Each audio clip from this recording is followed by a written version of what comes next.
Bem-vindas, bem-vindos ao Voz das Mães. Nosso projeto existe para informar, educar e acolher todas as mães e famílias atípicas. E hoje a gente vai começar um novo programa aqui no Voz das Mães, o Voz das Mães em Casa. É uma roda de conversa entre mães atípicas para a gente falar assim tudo o que a gente quer falar e muitas vezes a gente deixa de falar por causa de muito tabu, muito preconceito. Aqui a gente vai conversar sobre tudo mesmo.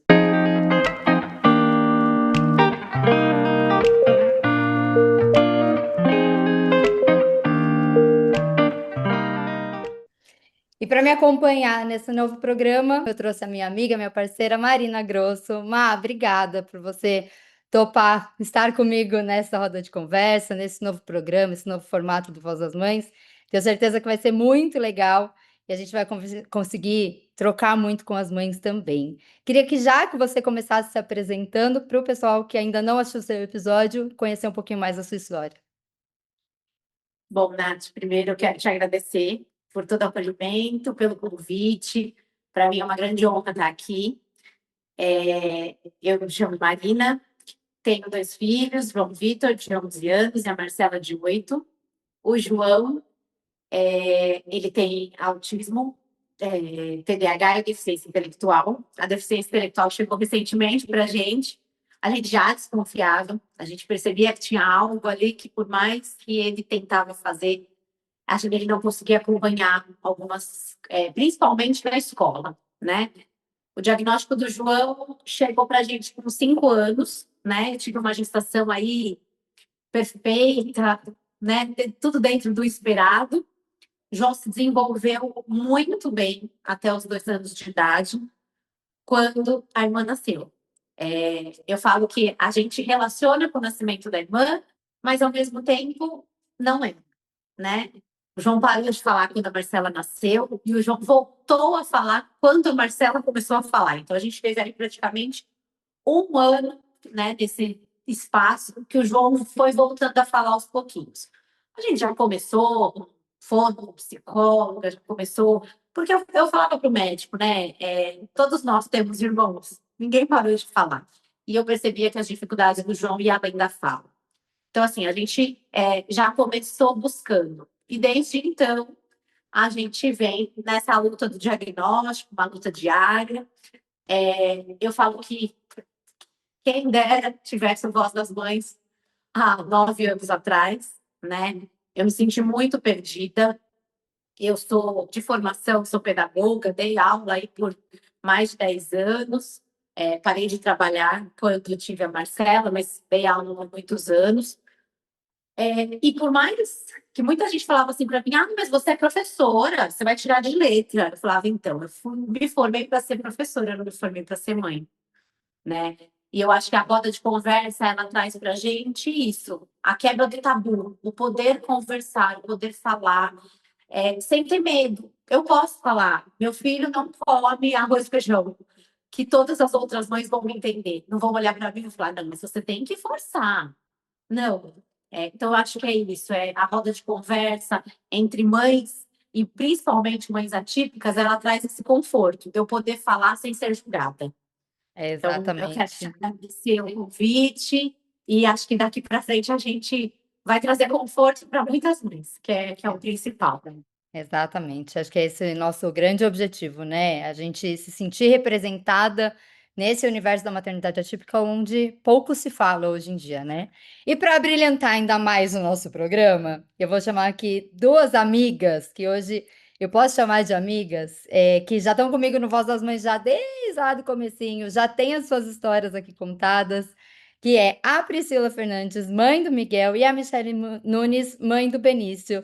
Meninas, obrigada por vocês toparem mais uma vez estar com a gente e conversando sobre um tema bem importante que é a parte de diagnósticos, né? Pri, queria te pedir já para você começar a se apresentar brevemente para quem ainda não te conhece, sobre o seu diagnóstico, do Miguel. Então, primeiramente, Natália, quero te agradecer por sempre lembrar, né? Da gente, quando eu falo eu e o Miguel, da gente sempre conseguir ajudar alguma mãe, né? Basicamente, resumidamente, o histórico do Miguel.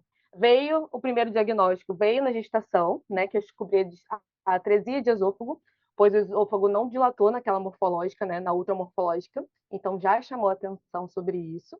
Ele nasceu prematuro, a gente teve que ficar 7 meses na UTI. E nesse período de 7 meses da UTI, a gente fez um exame genético, que é o microarray, na qual veio a microdeleção do cromossomo 12 e cromossomo 18. E quando ele veio para casa, a gente descobriu a crânioestenose do tipo trigonocefalia. Então a gente passou por fases de diagnóstico, né? Eu acho que eu já senti, quando eu falo diagnóstico assim, eu paro para pensar, eu acho que já senti tudo. E é isso, o medo de ser julgada, porque eu já senti de tudo, tanto tristeza, tanto não, vamos lá, vamos superar, mas o medo da incerteza que sempre tem, sempre carregou, né, diante de todos os diagnósticos, isso sempre vem junto, né? Então, acho que é isso. Então, resumidamente, é essa a história do Miguel e quero te agradecer de novo por essa oportunidade de novo de falar sobre esses temas. Ah, estou muito feliz, até porque acho que são várias coisas que a gente tem que se atualizar, né? A mãe atípica não é só quando a gente fala de um diagnóstico, a gente fala de um diagnóstico, mas depois tem várias coisas que acontecem Sim. que são importantes a gente sempre ir atualizando também, né? Mi, queria que você também se apresentasse e contasse um pouquinho da sua história com o Beni. Então, eu sou Michele, mãe da Manuela, da Melissa e do Benício. O Benício nasceu, foi diagnosticado, né, intraútero ainda com hidranencefalia. Hoje, com 2 anos e 11 meses, o diagnóstico dele foi para hidrocefalia, porque a condição cerebral dele mudou. E aí, agora, nós temos também, ele foi diagnosticado em agosto com TDAH e com autismo nível 1 de suporte. E descobrimos também que o Benício tem epilepsia, que nós não sabíamos. Ele teve um episódio só de convulsão quando ele era bebê, tomou remédio por 5 anos. Depois que fez o desmame do remédio, quando fez um exame de rotina, descobrimos que ele tinha epilepsia enquanto dormia. Então, tudo que eu achava que era espasmo, que eu achava que era normal, na verdade era ele convulsionando e a gente nem sabia. Então, da nossa conversa para cá, temos mais 3 diagnósticos aí que a gente teve que aprender a lidar. E é isso. É a montanha-russa de emoções da maternidade atípica, né. A gente não sabe nem Todos os como dias uma novidade. administrar isso, né. E eu falo isso até por conta própria, porque ontem eu passei em consulta com o genoma para tentar fechar o diagnóstico do Vini com o resultado do exoma e mais uma vez inconclusivo. Então, a falta de diagnóstico também é muito difícil, né. A gente É. ficar nessa busca, tentando encontrar esse diagnóstico, é difícil.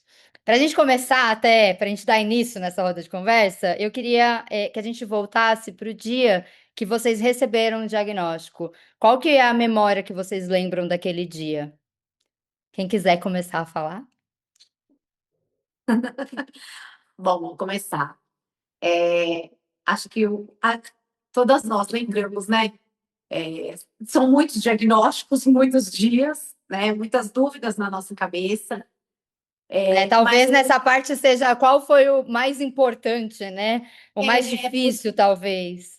exatamente. O João já teve diversos diagnósticos, né? Eu falo que assim começou lá do déficit de processamento auditivo, a gente desconfiava de um problema de audição, um problema de visão, e aí foi caminhando, caminhando cada vez mais até a gente chegar realmente no autismo, né? E aí depois veio o TDAH, que eu acho que também está muito relacionado com o autismo, e a deficiência intelectual, que acho que para mim foi a que mais pesou, né? E foi no dia 3 de outubro, dia do meu aniversário. E eu falo que a partir dali, eu percebi que as pessoas realmente não sabem aquilo que a gente está passando. E a gente também não sabe o que as outras pessoas estão passando, né? Cada uma tem sua luta, não existe diagnóstico melhor ou pior, né? Então, assim, eu acho que é bem complicado essa questão. E aí o diagnóstico do João foi há 3 anos atrás, foi a suspeita, né, da deficiência intelectual, mexeu muito comigo. E aí agora em setembro que foi confirmada, né, porque o autismo a gente sabe que, principalmente o autismo nível 1 de suporte, com terapia, com medicação, a pessoa vai ter uma vida aí bem próximo do normal, né, do aceitável. Mas a deficiência intelectual, a gente sabe que aí sim vai deixar muitas coisas a desejar, ele não vai eu falo que eu não gosto de falar que ele não vai conseguir, porque a gente não sabe, né? As deficiências, a gente pode sofrer um acidente, ficar deficiente em qualquer momento da vida, né? Mas tudo que a gente vê, estuda, né, sobre a deficiência intelectual, a gente sabe que muitas limitações vão aparecer aí no meio do caminho. Então, eu não sei se o João se forma, não sei se o João faz faculdade, e tudo isso mexe muito com a gente, né, como mãe. É um luto, né? O filho idealizado, a gente Quebra de expectativa, né? sim, é a quebra da expectativa total. Quando a gente tem um filho, a gente espera que ele cresça, e eu falo que, assim, para mim foi algo, nos 10 anos que eu dei aula no período de alfabetização. Então, eu vi as crianças aprender a ler. E aí eu falo que eu dei aula para o mini maternal e dei aula para o primeiro ano. Então, duas coisas. Eu amava quando eles me chamavam de promanina, amava, que eu ficava assim encantado com aquelas piquiticos que chegavam para mim e eu via durante o ano quanto eles se desenvolviam. E foi bem aí que o João parou, né? Então ele estava se desenvolvendo e ele parou e eu não ouvi mais o meu nome por um ano. E na parte da alfabetização, eu esperava muito que meu filho fosse alfabetizado, eu queria participar daquele momento. E o João hoje está em processo de alfabetização. Então, assim, lá dos 5, 6 anos, para os 11, eu sofri muito, porque eu queria muito que ele aprendesse a ler, que ele aprendesse a escrever, que ele escrevesse o nome dele, todo esse período, né? E aí, quando essa expectativa foi quebrada, eu falei, e a gente se questiona muito, né? Porque comigo, por que eu alfabetizei tantas crianças e eu não consegui, e por um bom tempo, eu forcei a alfabetização do João. E aí depois você pega e você fala, poxa, né? Forcei algo que realmente não era dele, né? Ele realmente não conseguia. E aí vem a deficiência intelectual, não é porque ele não queria, porque ele tinha preguiça ou por qualquer outra coisa. É porque é uma condição dele, né? Exatamente. É muito difícil da Essa gente. é a importância do diagnóstico, né? Porque enquanto ele não vem, você não sabe como lidar com a situação que aparece. Você não sabe o que você faz com o que está na sua frente, né? É o que muita gente não entende. Às vezes, quando você vai atrás de um diagnóstico, as pessoas falam que está indo atrás de doença, né? Quando eu É o que eu mais ouço.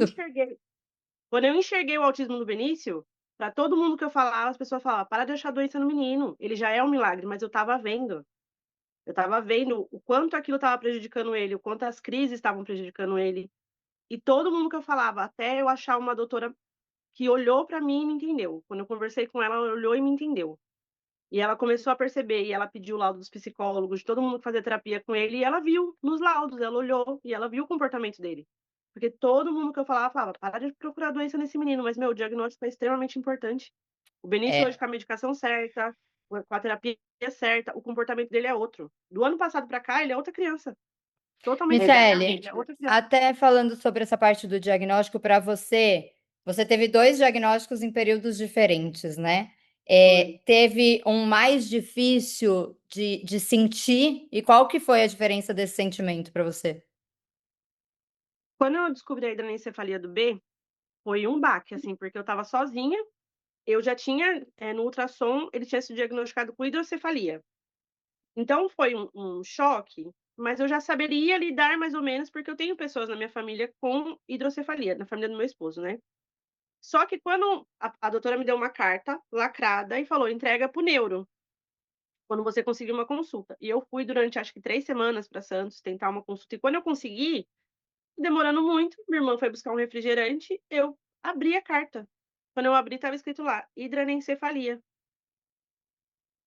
que que a gente faz, né, como eu já te falei, fui pesquisar no Google, mas daí também liguei para minha Se tia, Deus que é quiser, já já enfermeira, e não ela falou precisaremos mais. em Por nome de favor. Jesus, porque pelo amor de Deus. Aí liguei pra minha tia, ela falou: "Vou perguntar para o médico que trabalha comigo", e ela falou: "Mi, não é bom". E aí eu segui lendo no Google, e no Google não tem nada de bom, não tem nada, nada, absolutamente nada. É por isso que eu fiz tanta questão quando o Benício nasceu, quando ele foi desenvolvendo, de fazer meu Instagram, de postar sempre foto dele, de postar sempre vídeo dele, porque eu não tinha isso, eu procurava, eu não achava, tudo que eu achava não era bom. tudo que eu via não era bom. E eu não via crianças com o diagnóstico de hidranencefalia. Eu só via sobre hidrocefalia. Então eu comecei a postar sobre ele. Porque eu tenho certeza que se eu tivesse acreditado, só acreditado no que eu li, e não tivesse ido atrás de ter esperança, eu tenho certeza que meu filho realmente ia ser mais um dado do Google, mais uma criança que não faz nada, que não ia ser nada. Realmente ele ia ser o que a medicina me apontou o tempo inteiro que ele seria. O Benício faz tratamento desde os 3 meses de idade. Desde os 2 meses ele faz fono. Então, eu não me prendi ao que eu li no Google, não me prendi de verdade. No dia foi um baque horrível, foi terrível. E eu só quando minha irmã chegou, ela falou: "O que aconteceu?", porque ela achou que eu já tinha até passado com o neuro, porque ela falou que eu estava sem cor, que eu fiquei apática, assim, olhava pra folha, olhava para o celular, olhava pra folha, olhava para o celular. E quando eu fui falar com o neuro, ele me jogou mais balde de água fria do que o que eu já tinha lido. Então foi um dia terrível para mim, foi um dia muito ruim, muito difícil de digerir o que eu senti, difícil até de explicar o que eu senti, porque foi uma dor, um medo, eu fiquei com um temor muito grande, sabe, Sim. de estar trazendo sofrimento para uma criança, e a única possibilidade que sempre me apresentava, eu já estava com 7 meses de gestação, é que eu interrompesse a gestação. E eu não via como isso era viável. Chegaram a te falar Exato. isso, assim, abertamente?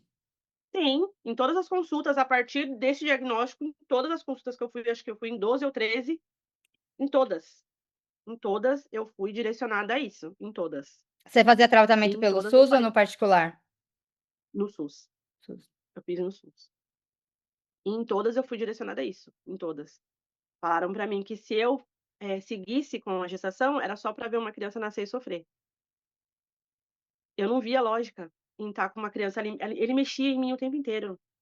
O Benício, ele mexia tanto quanto ele faz bagunça hoje em dia, ele mexia em mim o tempo inteiro, eu não via como era possível eu deitar numa cama e deixar que tirassem a vida dele.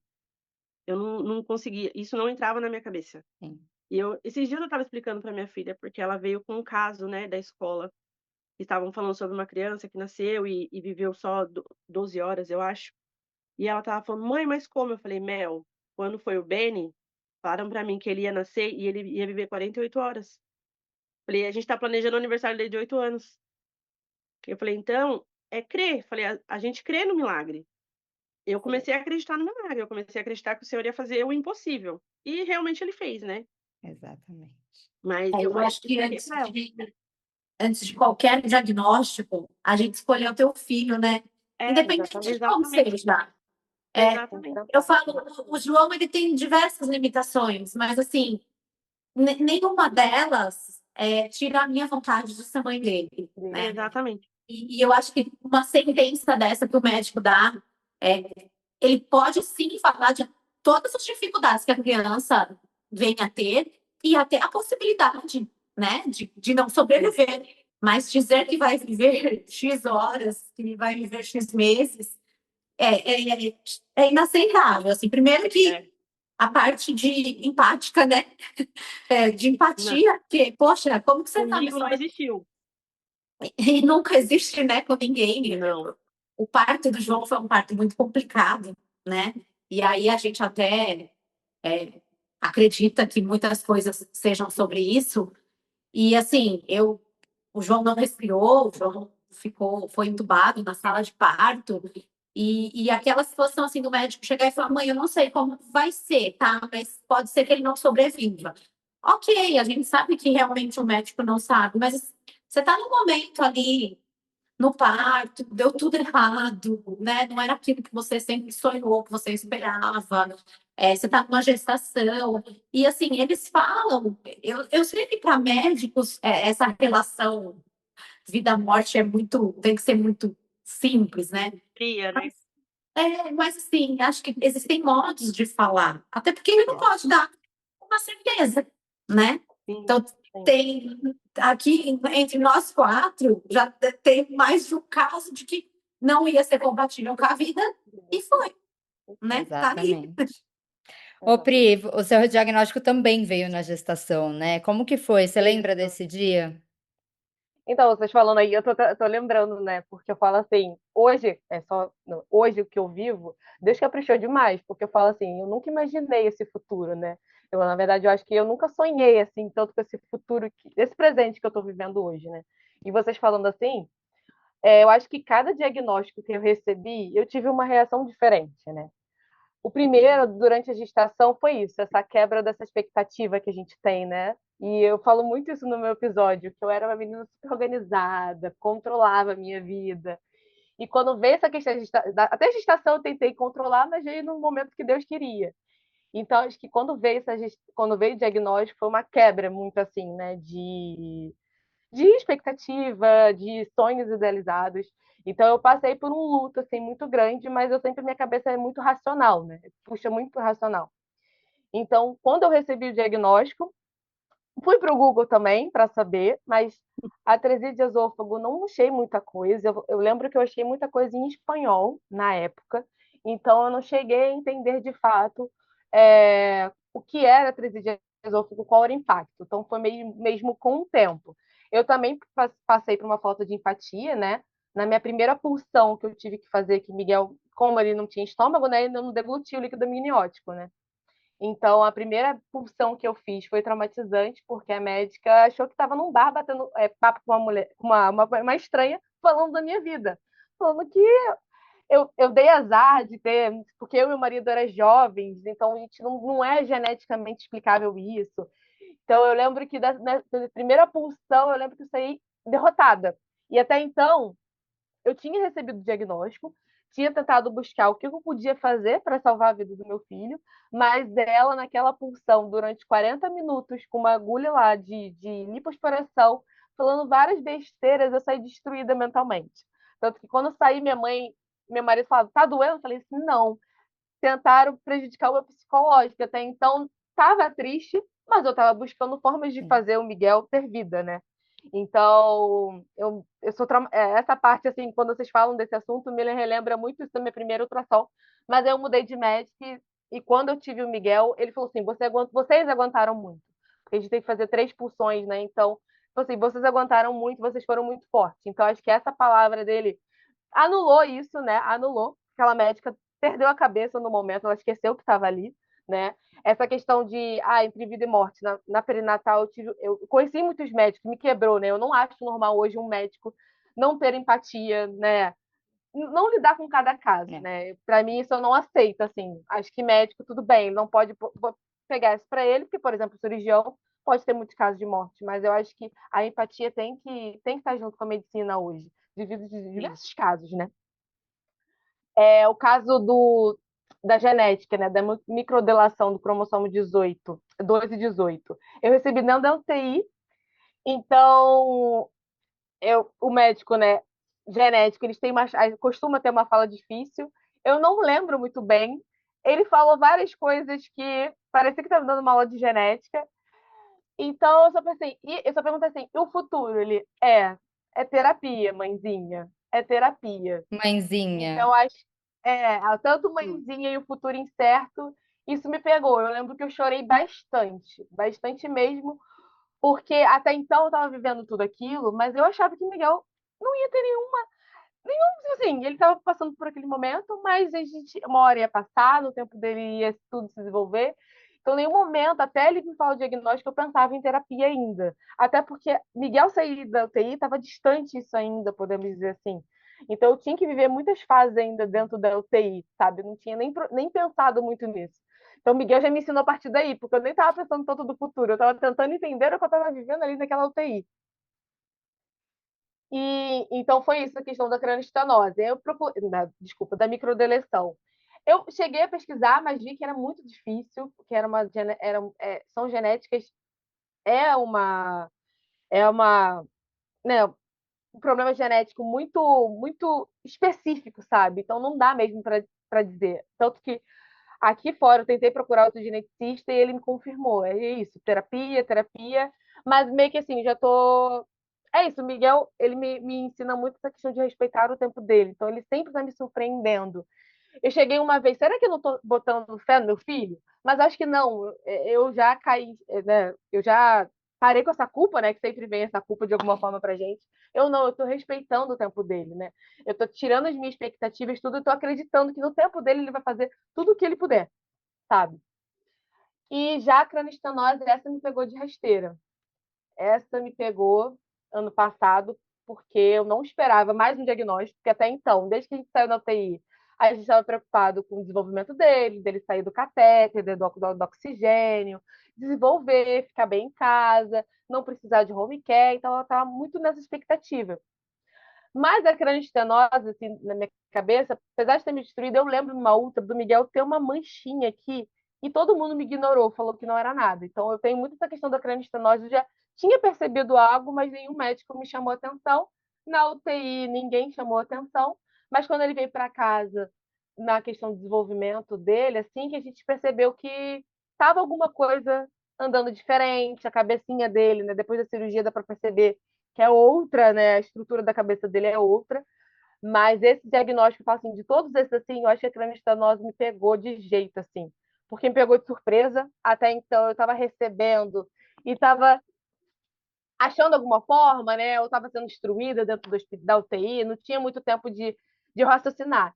Então, essa cranistanose, a gente já estava em casa, já estava vivendo milagres dentro de casa, sabe? Miguel já tinha saído do catéter, eu tinha muito medo do Miguel internar, porque a último dia que para sair da UTI do Miguel, eu tive que um pouco brigar, né? Já que a gente tinha conseguido o home care, a médica falou que tinha que esperar porque ele estava fazendo, ele tomou muito, ih, agora eu esqueci.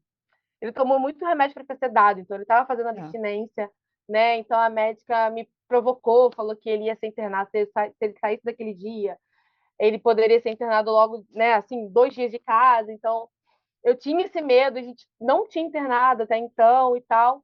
Quando a gente estava vivendo tudo bem, veio esse diagnóstico. Eu lembro que eu voltei da pediatra, que a pediatra afirmou que o crânio dele não estava crescendo, né? Eu chorando, dirigindo, chorando. Tava meu marido atrás, e ele, né? Eu falei, eu vou dirigir, porque eu queria extravasar, porque eu acho que dirigir às vezes é bom, a gente. Mas eu lembro que eu botei o louvor e só chorava. Eu chorava muito, chorei muito nas transtenose. E tanto que mexeu muito com a minha cabeça. Sim. Eu falo assim, acho que nem 7 meses de TI, né? De tudo que eu até revi muito meu episódio quando veio a cranistanose, porque mexeu muito comigo. Foi a primeira vez que me vi vindo no fundo do poço. Aí, bota um pouco eu não falo desse assunto. Me vi no fundo do poço com todos os medos aflorando, com a incerteza, com medo da incerteza, com medo do futuro, com medo de tudo. Então, tanto que eu não consegui ficar na UTI sozinha, com medo de encarar uma UTI de novo. Eu pedi para a minha médica que eu queria remédio para ficar sedada, porque eu não sei como reagiria. E mesmo assim eu pesquisei também, né? Daí a gente não para de pesquisar, a gente tem também essa questão. E eu vi que era uma cirurgia muito, né, de abrir, não ia mexer no cérebro, mas ia mexer na caixa craniana, como ia ser a abertura e tal. Então esse pré-cirurgia para mim foi muito tenso, foi muito tenso. Eu não achei um médico muito empático, mas eu achei um médico que eu poderia pagar, mas falaram que era bom, mas ele não tinha empatia, eu tive que aceitar. Então, eu tive que pedir ajuda por um cardiologista do Miguel para ele me acalmar, porque eu falei que eu não confiava no médico que ia fazer a cirurgia do Miguel, mas ele falou que era bom para eu ficar tranquila, que ele era assim mesmo, mas ele era muito bom na técnica.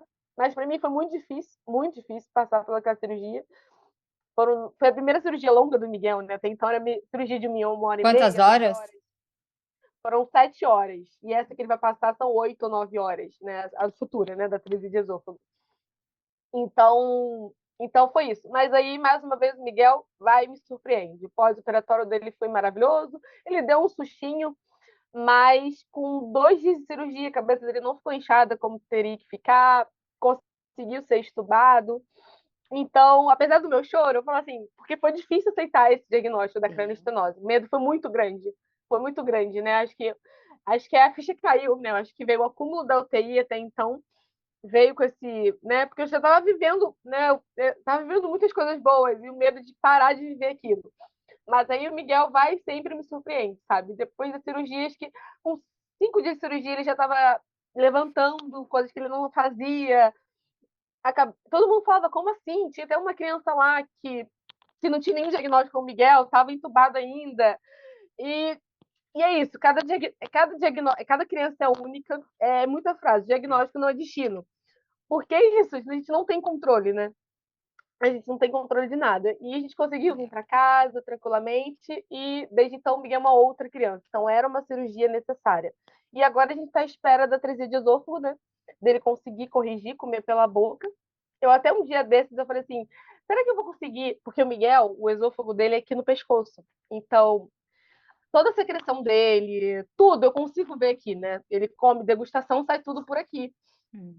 Aí eu falei assim, quando ele fizer a cirurgia, não necessariamente ele vai tirar GTT, mas ele vai perder esse canalzinho aqui. Eu falei, será que hoje eu consigo viver sem esofagostomia? Porque eu encarei ela como uma amiga minha e ela traz algumas facilidades. Apesar de muita gente achar estranho, pra mim é normal. Eu até perguntei minha filhada de 5 anos pra ela se era normal. Ela falou, Dina, pra mim é normal. Meu primo é muito... É, pra, né, esses tabus, essas coisas que a gente cria na cabeça, que na rua tenta tampar, até mesmo com É, questão de contaminação, mas eu não sei como o outro vai reagir. Então, para mim, hoje ele é minha amiga. Tantas GTT e tantas alfagostomias são minhas amigas. Eu falei, será que eu vou conseguir viver? Porque hoje eu consigo ver secreção, eu consigo ver tudo. Facilita uma coisa que normalmente não facilitaria. Então, a gente está à espera dessa cirurgia. Eu estou me sentindo, da cirurgia das três de esôfago, eu estou me sentindo calma até o eu ia momento. te Eu acho que perguntar isso agora. eu não parei muito para raciocinar, mas eu acho que é isso. Eu acho que o caminho que a gente está construindo está sendo lindo. Aí eu posso chorar agora por, por emoção. Então, acho que o caminho que a gente está construindo está sendo lindo. Então, agora, para essa cirurgia, o meu principal sentimento assim, que eu quero é confiar, sabe? É confiar que a gente está nessa caminhada, a gente passou por várias questões e a gente vai vencer. A gente procurou um bom médico, a gente vai para São Paulo, né? Conheci a médica já em São Paulo, então é uma médica muito empática. Desde então, até pelo online eu já tinha percebido, mas eu queria conhecer ela pessoalmente. Tanto a secretária, tanto ela são pessoas incríveis, então isso já acalma, né? Já me traz minha Com confiança certeza. nela. Graças a Deus. Mas é isso, eu tô confiando na nossa trajetória. Eu acho que é isso. Hoje, para essa cirurgia, é isso. Confiar em tudo que a gente está passando, a gente está conseguindo vencer. Miguel é incrível, eu falo. Miguel é incrível, eu sou suspeita a falar. É Ô, isso. Nath, eu acho que, como estamos aqui numa roda de mães, né? Conta um pouquinho pra gente como foi, como está sendo, né? O diagnóstico do Vini, como que Verdade, você, o seu lado também, como que você está digerindo tudo isso. verdade. Acho que é importante até porque eu não sou muito eu de falar, né, sobre o diagnóstico É. do Vini no Voz das Mães, né? E tem duas coisas que vocês estavam falando, e aí vem, ouvindo a Pri falar, me veio claramente pela primeira vez que eu tive, acho que dois diagnósticos diferentes, né? O primeiro, quando eu recebi o de displasia esquelética, com 18 semanas, que aí veio como displasia esquelética, né? Não como displasia esquelética tanatofórica. E quando eu fiz a retirada de líquido, que eu também tive, o Vini, ele, por causa da displasia esquelética, a condição, ela faz você aumentar o líquido amniótico, né? Ele não deglute o líquido amniótico, então acaba aumentando e eu tive que retirar 1,5 litro. E eu lembro que quando eu saí, da retirada, a Maíra veio e falou para mim, que as características dele possivelmente era da displasia esquelética tanatofórica, então estava muito ligado a isso. Então foram dois sentimentos completamente diferentes de primeiro momento, né? Porque o da displasia, quando eu recebi, eu não estava esperando, eu já tinha perdido dois. A médica, zero, zero, zero empatia. Então falou aquilo escarrado assim. E depois, quando é a tanatofórica, que aí você tem meio que uma certeza, né, ou tudo que você procura é que é uma doença que a criança não consegue sobreviver por muitas horas. Eu fui atrás de diagnóstico, não encontrava outras mães, então a falta de clareza para mim, eu estava pensando nisso ontem, porque eu sou uma pessoa de muita clareza, muito transparente, então a falta de clareza, a dúvida me deixa muito mal. Então, eu acho que dali eu comecei a ter crises de ansiedade hoje muito fortes, né? E aí, quando eu tenho um diagnóstico uma consulta para tentar fechar um diagnóstico e não ter esse diagnóstico, e a Mi falou isso, né? Parece que as pessoas te olham como se eu estivesse buscando uma doença. Isso é uma coisa que eu nem falo tanto. Eu comecei a falar muito porque a Priscila me incentivou muito a falar mais sobre essa falta de diagnóstico, porque eu falava, ai, gente, mas o Vini, e assim, aqui, abertamente, né? O Vini, ele não tem nenhuma condição. Você olha pra ele, todo mundo que olha pra ele fala, ai, mas ele é perfeito. Ah, ele anda, ele corre, ele fala. É a mesma Ele é coisa do João. Ele é Não, super não tem nada. inteligente. E assim, eu não sei. Então parece que eu tô querendo arrumar uma doença pro meu filho. E não é isso. Eu conversando com o Dr. Paulo, e até pra gente, tá? Isso aí é assim, pra gente, eu conversando com o Robson também. O Robson várias vezes ele já falou, por ele pararia de investigar e falava, cara, ele tá bem. Até que um dia o Tony da Casa Hunter olhou pra ele e falou: Seu filho tá bem agora, você não sabe qual que é o futuro dele, você não sabe se a condição dele vai aparecer alguma coisa. Se Deus quiser, não, mas se aparecer, você vai ter como tratar. Então, é uma mistura de sentimentos muito grande, é muito difícil isso, a gente controlar pra gente não se sentir louca, né? De cara, será que eu tô Exatamente. maximizando uma situação? Será que eu tô enxergando coisa onde não existe? Porque você tem muito julgamento das pessoas de fora. Então, quando todo mundo te olha e fala, ai, o teu filho é perfeito.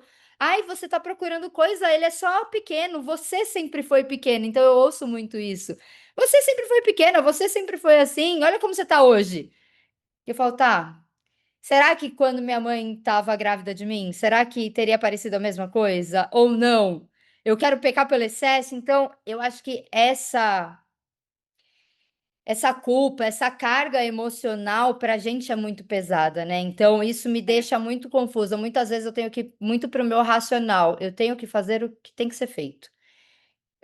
Hoje, graças a Deus, eu consegui o Dr. Paulo para me dar esse guia como geneticista do que eu tenho que fazer, porque eu estava há 3 anos muito perdida. Eu passei por médicos que me falaram que o Vini não tinha que tomar vacina. E aí você não sabe o que que é verdade, o que que não é, o que que tem que ser feito, o que que não tem. Então, sabe, eu acho que esses diagnósticos, e aí são diagnósticos, microdiagnósticos, que você fala, cara, como você sobrevive, né? Então, para mim, foi muito. Ontem foi um dia muito difícil de não ter essa certeza. E aí, até dia 15 a gente tem o diagnóstico do genoma, que aí é outra expectativa que eu espero ter o resultado. E não porque eu quero colocar uma doença no meu filho, rotular ele de alguma coisa, mas saber sim se ele tem algum tratamento, como que pode ser a melhor condição para ele, né?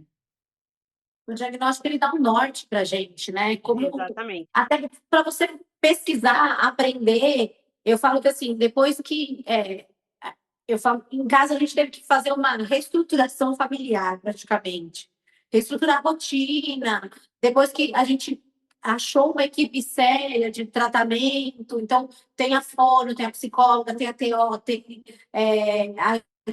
o João faz funcional kids, que é isso, uma professora especializada em crianças com autismo. Então, assim, para gastar essa energia, tudo isso, e o principal, e aí a gente vê aqui entre as quatro, é dentro de casa. Terapia nenhuma faz milagre, né? Então, eu acho que assim, Exatamente. a gente tem que reestruturar toda a nossa família, toda a nossa rotina, entender, né? No caso do autismo, entender que aquilo não está fazendo bem e que aquilo vai virar crise, aquilo. Domingo, João, assim, uma coisa que você fala, nossa, mas por quê? O João teve uma crise no sábado à noite, não foi no domingo, foi no sábado. Ele desceu para pegar o McDonald's na portaria. No que ele subiu, a Coca-Cola, como eu comprei um combo, veio a Coca-Cola, ele não toma refrigerante, e a Coca-Cola vazou na mão dele. Ele subiu, ele, sabe assim, mas ele subiu tão nervoso, tão irritado, aí ele começou a xingar, não quis comer o lanche. Aí eu falei, nossa, mas o que que aconteceu, né? Foi pro quarto, bateu a porta. Aí você fala, nossa, o que que aconteceu no elevador, né? Eu até pensei, eu falei, nossa, eu vou descer, vou pedir pro porteiro deixar eu ver a câmera, se alguém falou alguma coisa para ele. Não sei. E aí, no domingo, ele me contou que ele ficou nervoso porque a Coca-Cola caiu na mão dele e ele odeia o cheiro da Coca-Cola. E aí você fala assim, tudo isso você tem que começar a estruturar e a pensar. Então, ó, a Coca-Cola.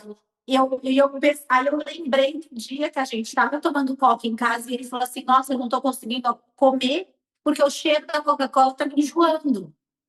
Então, assim, a Coca-Cola da mesa, para ele faz bem. Então, a gente tira a Coca-Cola, né? Então, assim, a gente tem que começar a montar toda uma estrutura diferente para deixar a criança o mais confortável possível. E Vai aí se a gente readaptando, né? e aí a gente monta toda essa estrutura, né, na nossa casa, e aí as pessoas olham e falam assim: "Ai, que frescura, Marina. Ele vai ter que se adaptar com o cheiro de uma Coca-Cola, porque na festa que ele vai, Exatamente. a Coca-Cola vai estar lá e você vai fazer o quê? Vai ficar tirando a Coca-Cola? Porque é E isso que a gente ouve, né? as pessoas falam para Exatamente. mim, você toma Coca, por que você não deixa ele tomar? Eu falo, não é que eu não deixo ele tomar. Ele não quer. Ah, mas aí você não vai tomar Coca porque ele não gosta? Eu falei, porque incomoda ele. É a Coca, que for um perfume, ou que for um cigarro, ou que for alguma coisa. Esse cheiro incomoda ele. E você percebe o tanto que desestruturou ele por causa de um cheiro. Exatamente. Então, assim, o que eu tiver que fazer para adaptar, para que ele não fique, né, desconfortável, eu vou fazer. E as pessoas olham e falam assim, ai, você está adaptando tudo, porque, por exemplo, o Vini, as pessoas já estão acostumadas que ele come coisas muito específicas. Agora, hoje, ele surgiu que ele queria uma banana amassada com o chocolate da vaca. Tudo isso porque domingo ele comeu na casa da Marina e eu tinha esquecido disso. E aí, só que ele falou assim, o chocolate da vaca. E eu falei, gente, o que que é o chocolate da vaca? Eu não... E aí, depois que eu fui descobrir que era o Toddy. E ele... O Vinícius nunca... Tanto é que eu me surpreendi quando ele pediu com chocolate, porque ele não é de comer chocolate. Então, o Vini tem algumas coisas que, assim, se não tiver a manga pra ele, cara, ele não vai comer o café da manhã. E, ai, Natália, você tem que cortar a manguinha toda vez? Gente, eu vou. Se isso não vai desregular ele, e ele não tem diagnóstico nenhum de autismo, mas por já ser criança, pra que que eu vou fazer ele se estressar se é uma característica de comida, ele tem uma seletividade alimentar. Então, para que que eu vou causar isso para ter uma crise ou para qualquer coisa do tipo, né? E pra gente, às vezes, é algo tão simples, igual você cortar uma manga, mas as pessoas problematizam, transformam numa coisa tão o Benício, tudo que ele vai comer tem que ter farinha. Tudo tem que ter farofa. E aí eu criei uma tática de colocar as coisas misturar na farofa, porque ele não come, mas se tá crocante ele come.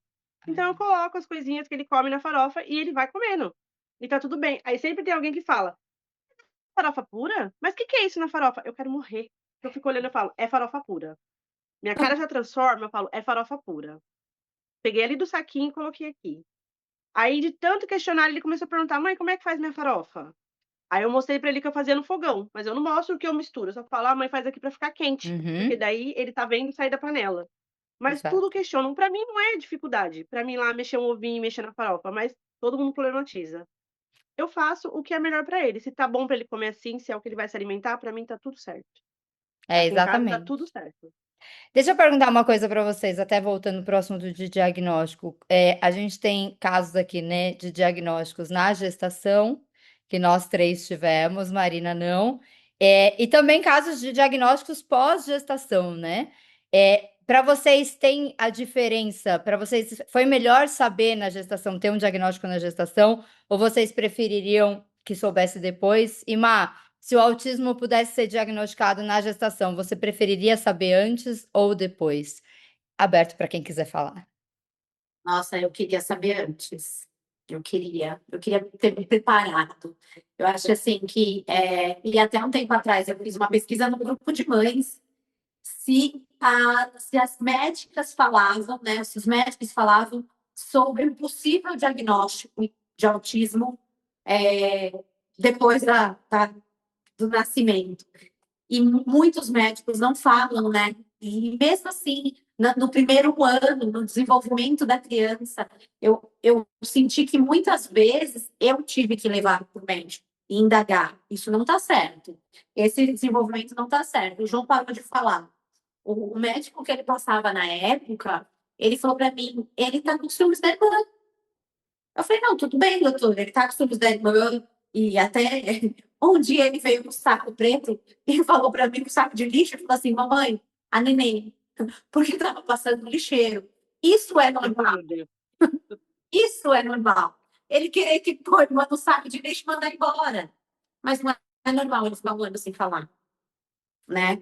Então, assim, a gente sabe dos ciúmes, a criança volta a chupar chupeta, a criança chora, a criança... Alguns sinais, Regride, assim, né?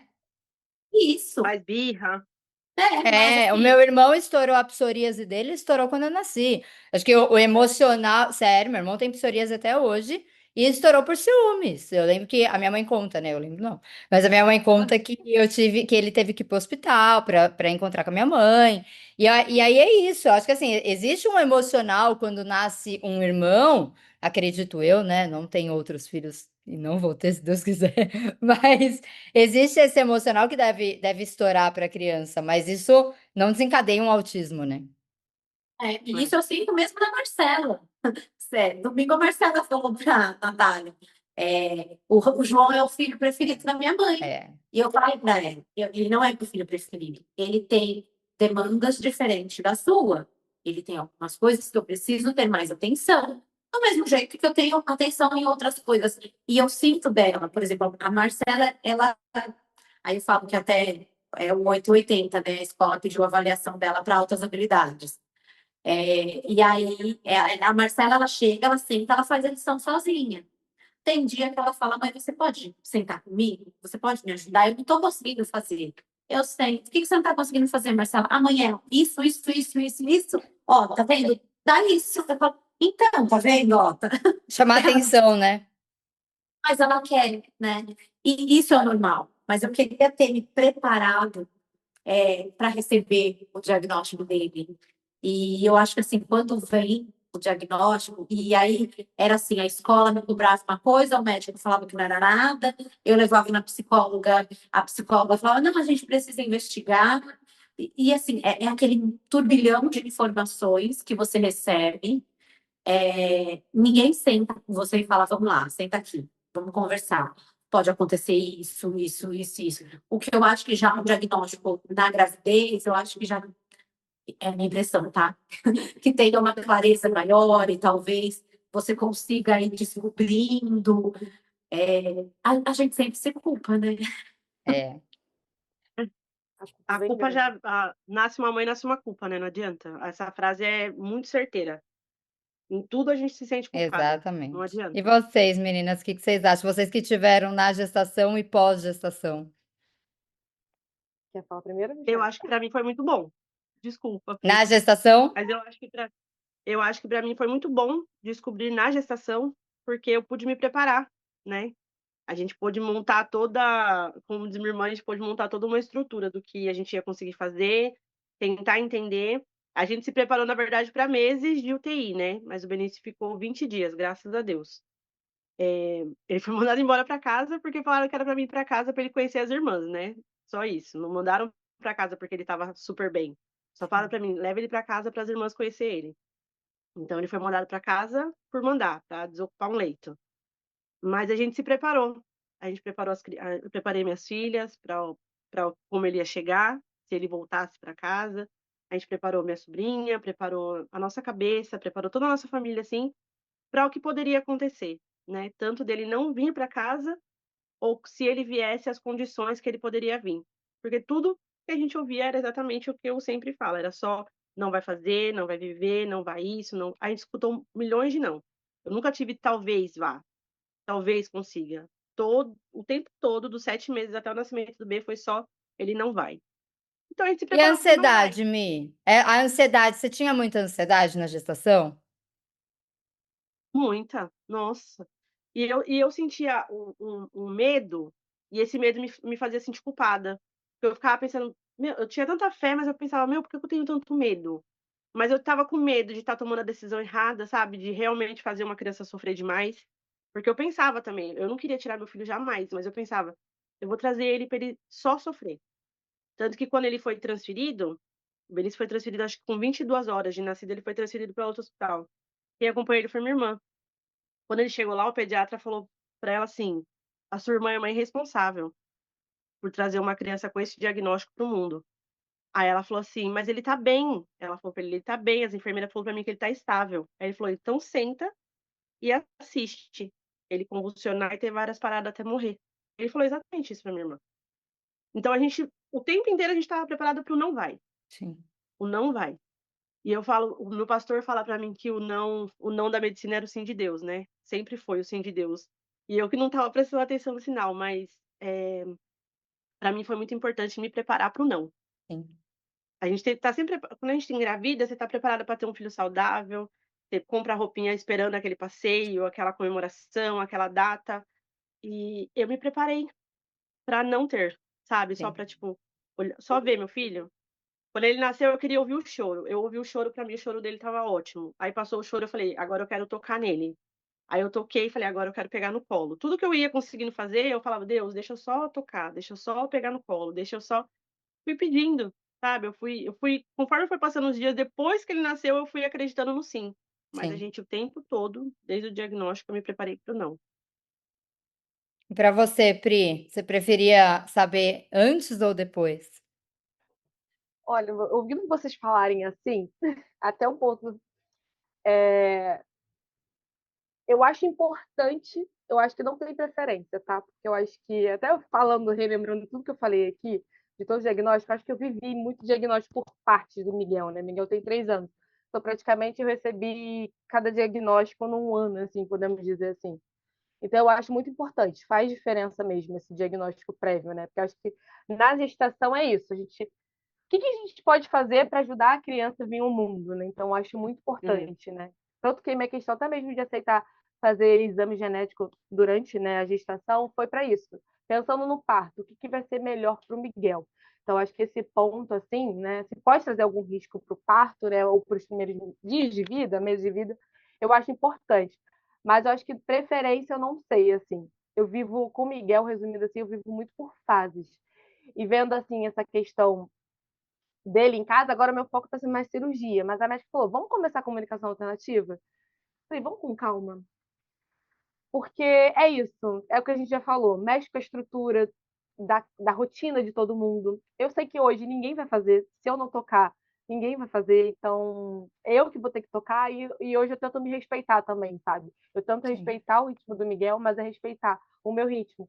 E é isso. Eu já vi autismo no Miguel, mas aí me falaram, não, Miguel, definir, achar diagnóstico de autismo, fechar diagnóstico de autismo do Miguel é a última coisa que a gente vai fazer da vida. Miguel é muito pequeno ainda.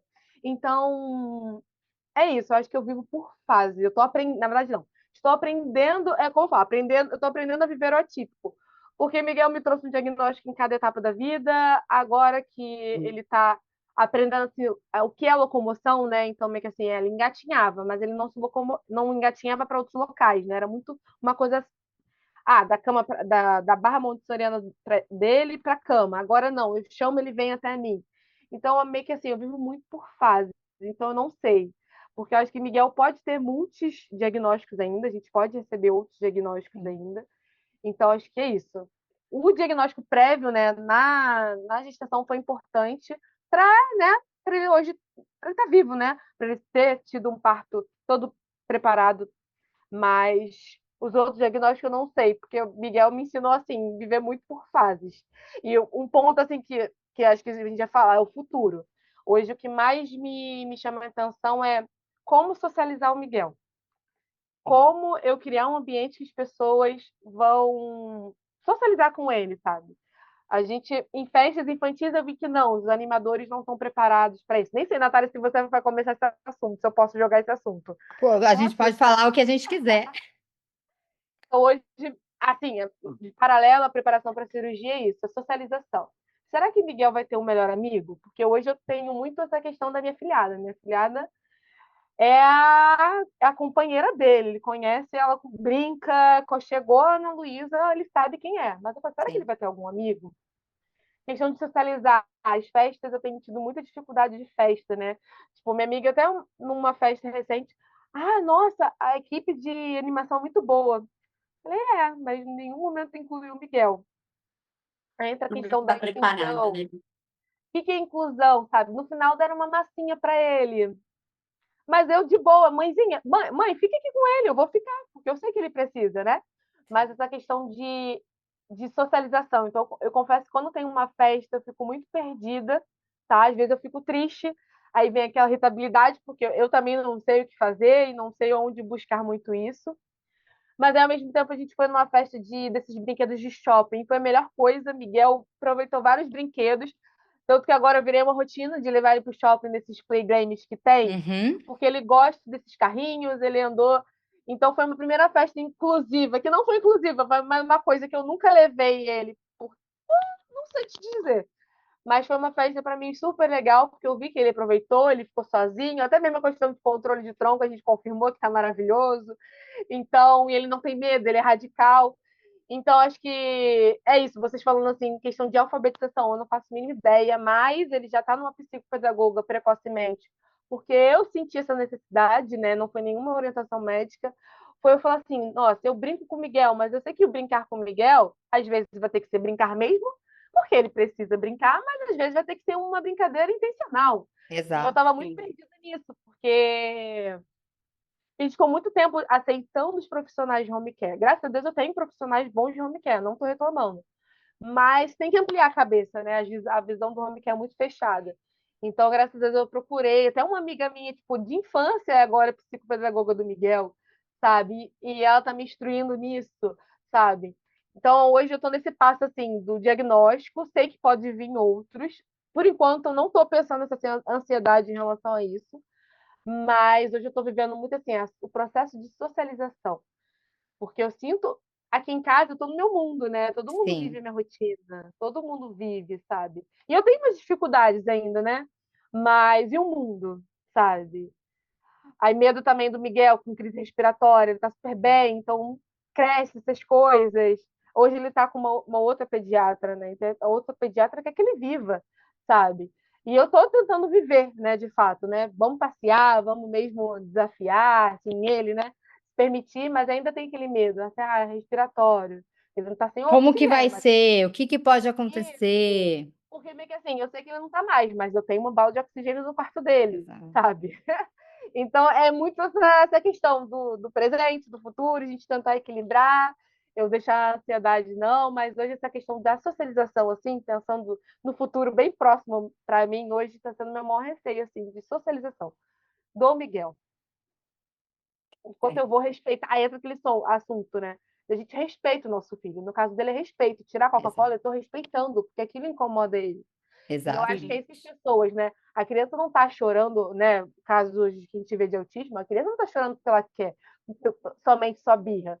Né? Sim. Acho que hoje no mundo tem essa questão desse olhar de empatia. Não é só birra, né? A gente também tem que saber. E mãe sabe quando é birra e quando pode ser uma crise. Ainda tem isso. Sim. E aproveitando também, Michele, essa questão da crise convulsiva. Eu tenho uma questão de dúvida do Miguel. Miguel fez uma crise, já fez 2 crises convulsivas por febre. Então, não, mãezinha, ele não tem nada. Espero que ele não tenha, mas e o dormir? Eu ainda não tenho esse diagnóstico. O do Benny, ele teve uma convulsão quando ele tinha 11 meses. E aí, essa convulsão, quando eu acordei, ele estava gelado, se tremendo e uma Uhum. coisa horrorosa. Daí ele começou a tomar medicação. E aí o neuro foi acompanhando e falou: ó, se até os 5 anos ele não tiver outra, tá tudo bem. Só que eu falava: doutor, o olhinho do Benício de vez em quando fica assim pra lá e pra cá. Ele: não, é da condição neurológica dele. É, Aí eu tem falava: isso. doutor, às vezes eu falo com o Benício, ele parece que não tá, o olho dele parece que tá fixado em mim e não e fica dando uma tremidinha. Não, é da condição neurológica. E não era tudo crise convulsiva. Sim. E sempre foi falado pra mim que não era da condição neurológica dele. O Benício, quando ele dormia, do nada eu acordava com o barulho dele na cama, se batendo. E eu sempre falei: não, mãe, é da condição neurológica dele. Tudo sempre foi Sim, colocado na conta da condição neurológica dele. E sim. aí, quando foi ano passado, a doutora pediu, ela falou: tirou a medicação? Eu falei: tirou. Ela falou assim: então vamos pedir um eletro. Ele já fez? Eu falei: não, ele nunca fez, ele só faz ressonância e tomografia. Fez. Menina, parece que uma criança de 1 ano desenhou. O eletro dele é todo rabiscado. E ele fez dormindo durante 1 hora e meia. Ela falou: não dá nem pra contar quantas convulsões ele teve nessa 1 hora e meia dormindo. Imagina aquele exame. Ele já fez o noturno? Não, ela falou que não. Aí ele tomou a medicação e ele ficou, estabilizou. Entendi, que Ele bom. raramente ele teve acho que 2 crises focais, só que daí mudou a medicação dele, ele não teve mais. A noturna ele ainda não fez. A gente tem que fazer um retorno com a doutora até dezembro agora. Vou ver se ela vai pedir. A noturna ele não fez, mas durante 1 hora e meia a convulsão dele foi horrível. Meu O Deus do desenho é céu. muito feio de ver. Que E ele agonia, estava sem né, medicação. também. E ele estava 9 meses sem medicação. Aí eu falei para o Bruno: olha quantas vezes aconteceu alguma coisa e eu estava só achando que era um espasmo por conta da condição neurológica E a dele. gente não sabe exatamente. E não era. E aí eu fui Não pode se aprendendo, né? intrometer, Fui né? aprendendo a situação. É, E botando nesse assunto assim, eu acho que entra também tudo que a gente está falando aqui, né? Eu acho que é o medo da gente não ter culpa, da gente equilibrar os pratos, das pessoas falarem que a gente está procurando doença nos É. nossos filhos. É muito assim que você nem precisa falar, você sente no olhar. Eu confesso, eu não sei assim, É, não sei se a Natália, eu diminui muito as postagens do Miguel, porque vem muito esse olhar de coitadinho, sabe? Eu tô com criando uma resistência nisso, até mesmo que aí eu acho que está conciliado até com essa parte de socialização, porque eu sinto muito que essa questão muito de coitadinho, e para mim Miguel é gigante. Ele não é coitadinho, eu não quero esse olhar de coitadinho para cima dele. E é um pouco isso. E também essa questão dessa pressão, assim, para mim, né? A gente, mãe que enxerga tudo isso, né? Até a gente tem diferença. O é, pai é uma visão mais simplificada, que às vezes eu falo, Deus, por que tu é. tem essa visão mais Tá tudo simplificada? bem.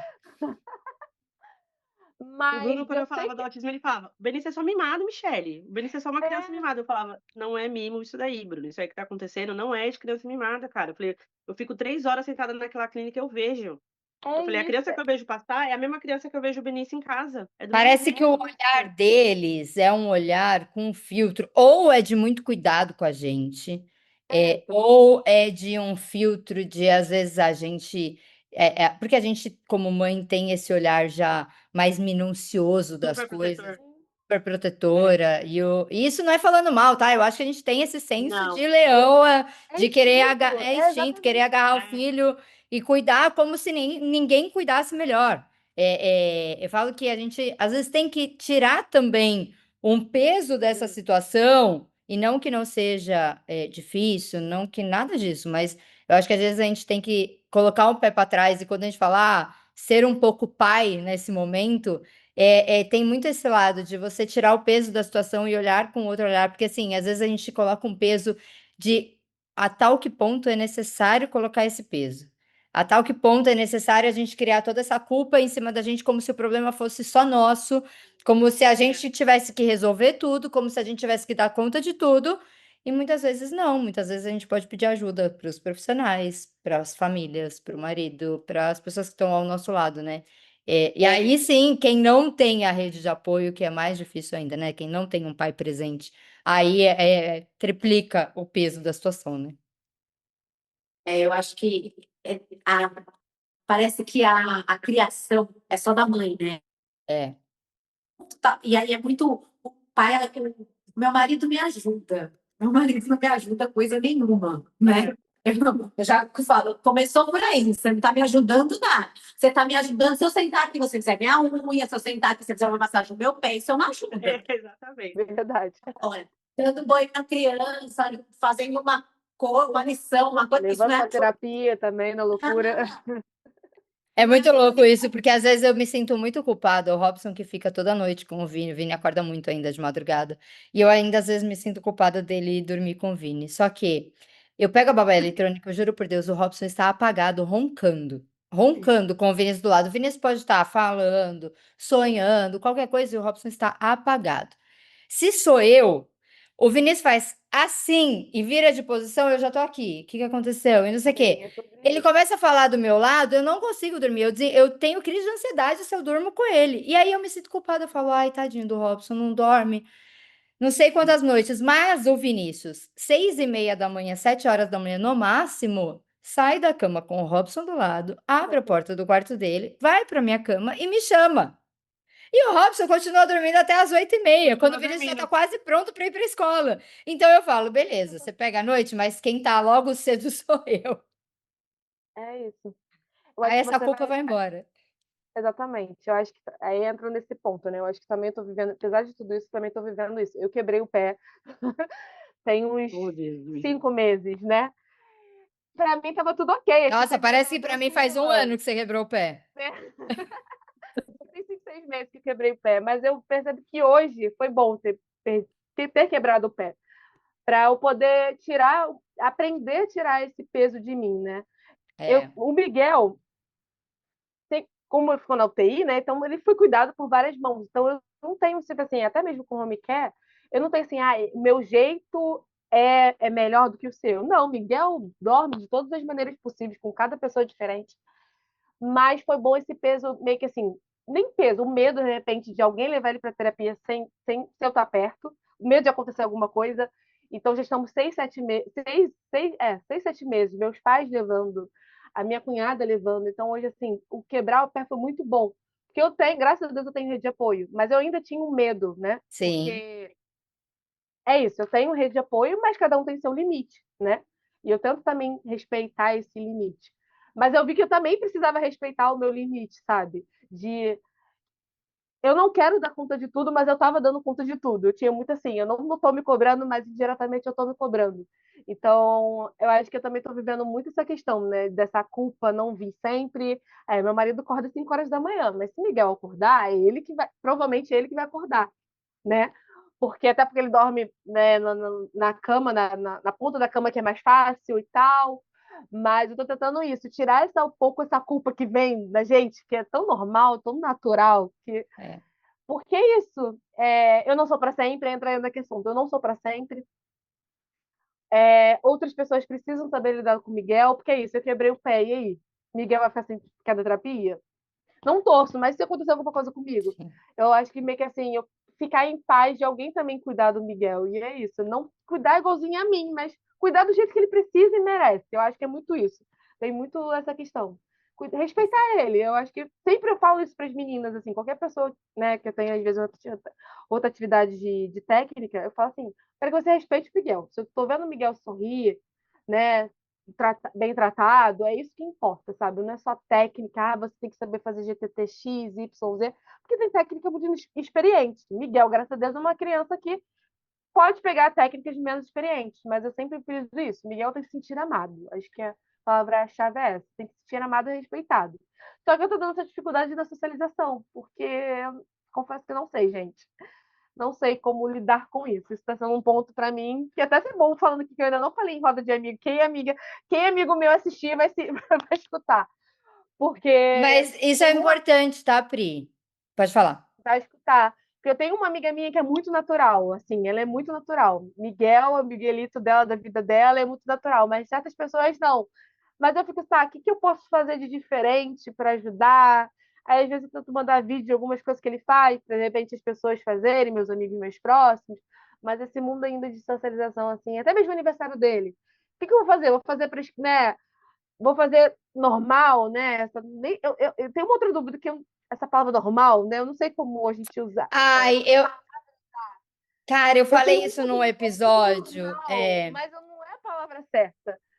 Vou fazer normal? Não, vou pensar mais nele, as pessoas vão ter que se adaptar. Fica muito essa parte de socialização. É um É. ponto para mim que tá bem. Terapeutas me ajudem mais. Mas você sabe que você falou uma coisa. Então, essa parte de nomenclatura, eu acho que é uma coisa que afasta tanto hoje em dia a gente, porque quando a gente fala. E eu me peguei, tá, em vários vídeos já falando assim.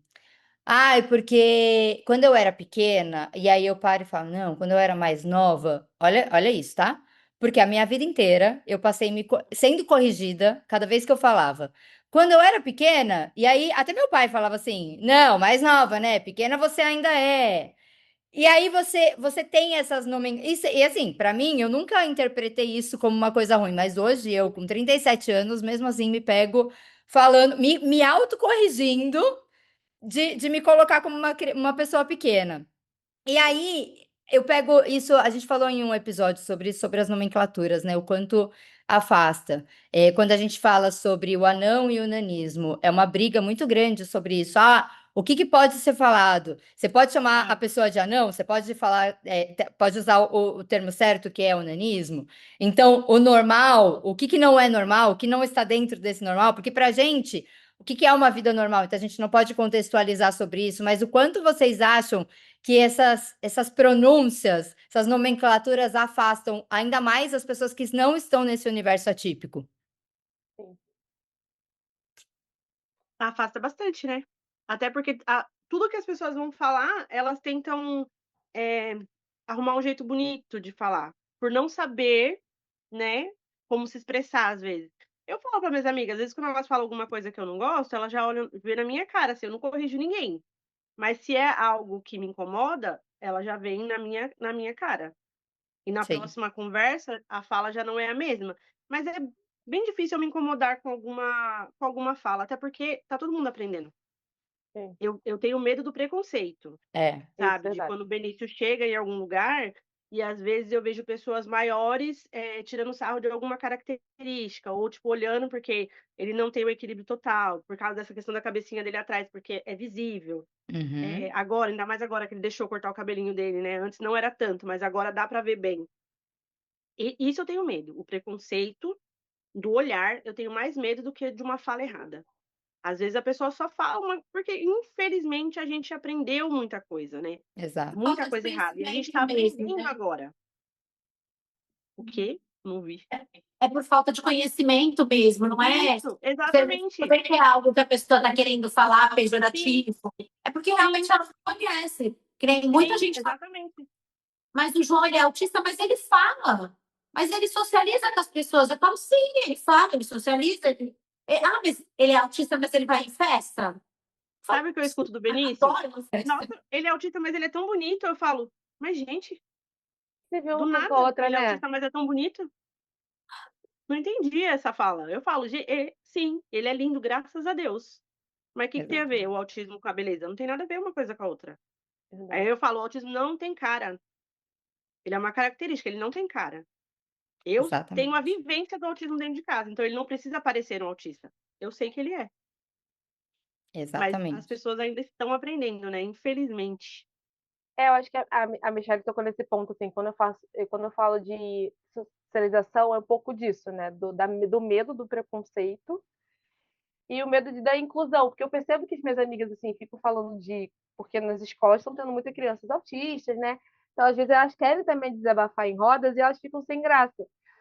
Mas eu Sim, também fico sem graça, porque eu não sei se Miguel tem autismo, eu não sei, porque eu não vivo isso hoje na prática. Miguel ainda está em sim, casa, não tem esse âmbito de escola, então, mas eu sinto um desconforto delas. Então, para mim, isso também não incomoda. Acho que esse ponto mesmo que a Michelle falou, acho que é o preconceito. E ver se Miguel vai ser incluso, acho, sabe? Se alguém vai respeitar ele, sabe? Eu acho que esse é meu Exatamente, principal ponto, assim.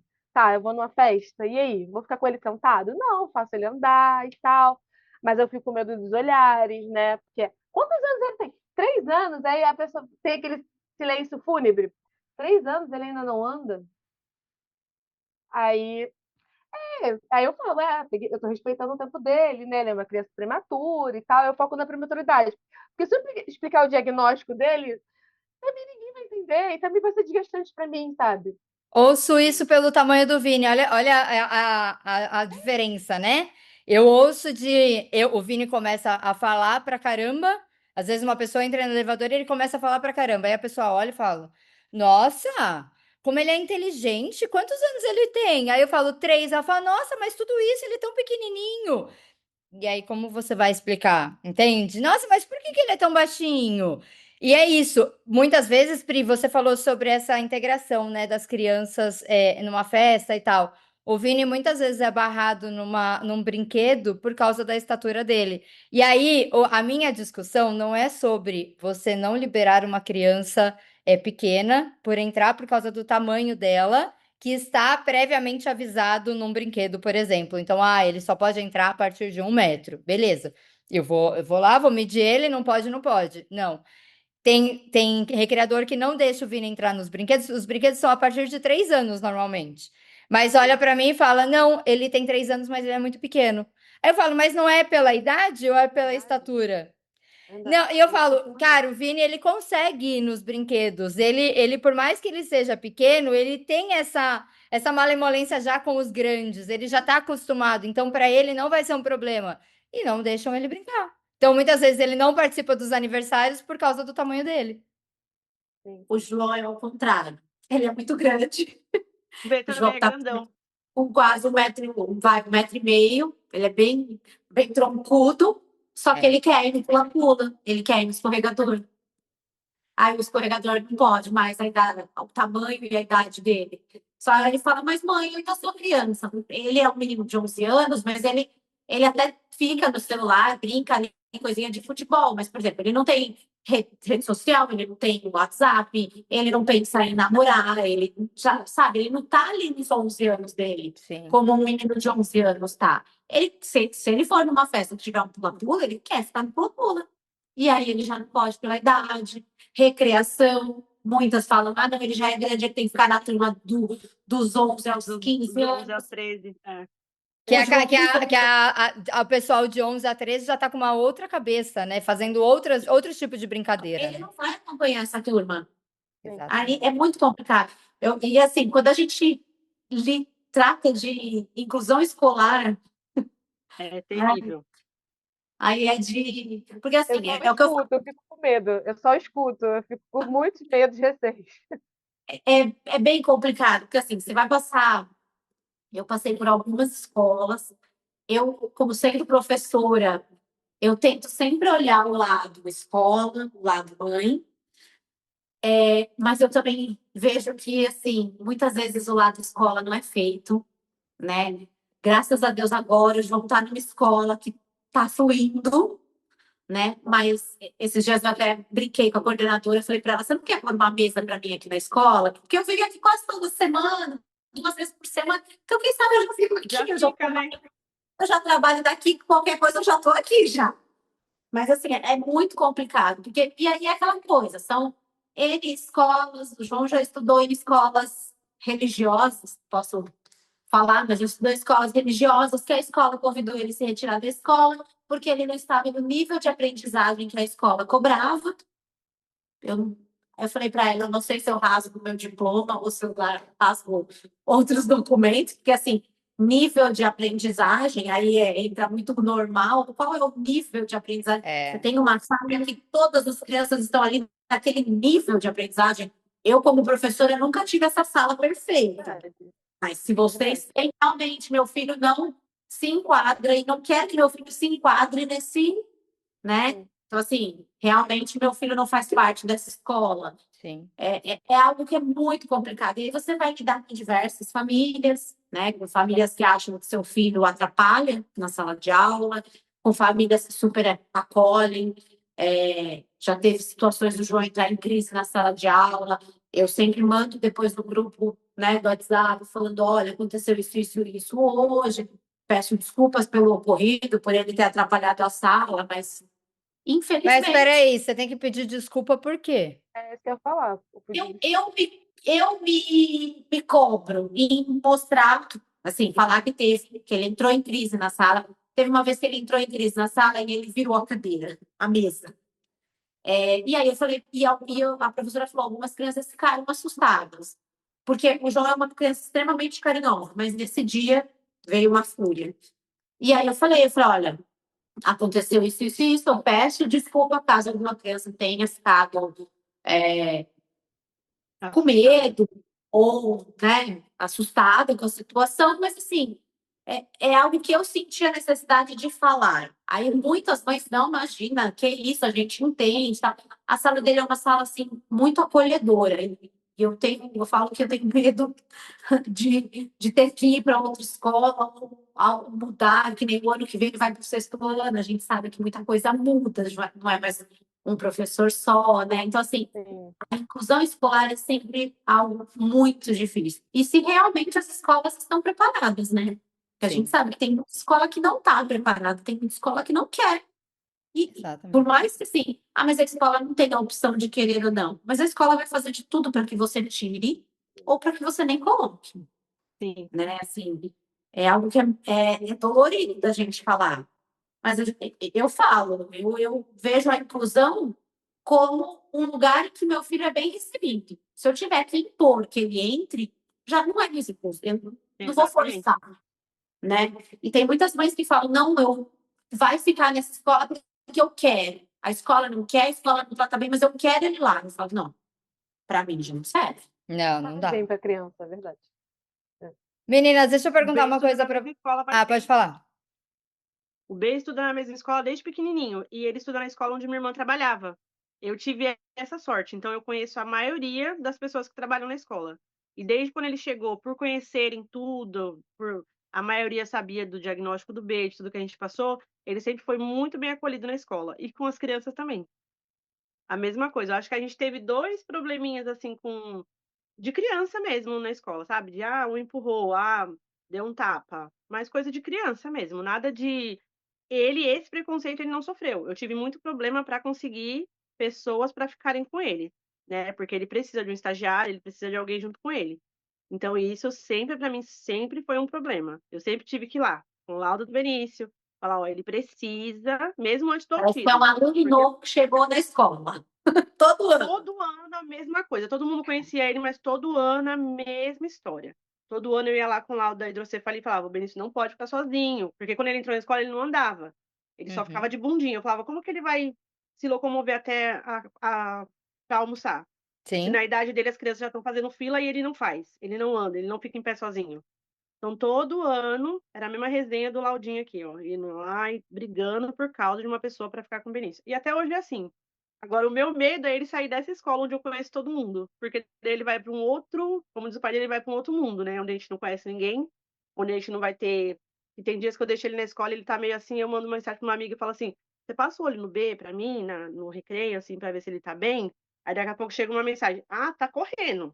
Ah, já ouvi um grito do Benício brincando. Ah, o andarilho já tá pelo corredor", porque ano passado o apelido dele era andarilho, porque quando ele não queria ficar na sala de aula, ele saía andando pela escola, passando de sala em sala, pelas portas, e voltava para a sala dele, quando ele estava mais calmo. O do E ele João, ficava a assim. coordenadora fala que ele é o Relações Públicas da escola, que ele conversa com todo mundo. Não, o Eu B não falo, ele conversa. fica aqui, Ai, fica só se preocupando. vocês já estão me dando dor no coração, porque ainda ninguém sabe dessa novidade, mas nos mudaremos em breve. E Eita, Jesus. Jura? não vou voltar para o Rio de Meu Deus, Janeiro, dá de medo. É Priscila. isso que eu ia perguntar, vai voltar pro Rio? Não. Nossa ideia é ir para Santos, para morar em Santos, ter um pouco mais de qualidade de vida, ficar perto de São Paulo e perto da minha mãe também, porque a falta de rede de apoio, que é um dos pontos que eu acho que é principal, é é muito difícil, né, não ter rede de apoio é muito difícil. E aí vocês falando da escola, a escola do Vini foi uma escola que aceitou tanto ele, e é interessante, tá, porque no dia da matrícula que eu fui fazer dele, eu lembrei agora de vocês falando, o Robson não queria contar nada sobre o diagnóstico dele. O Robson falou assim: "Não vamos falar nada. Ele não aparenta nada, então eles não precisam se preocupar e eles não vão ter esse olhar do coitadismo dele".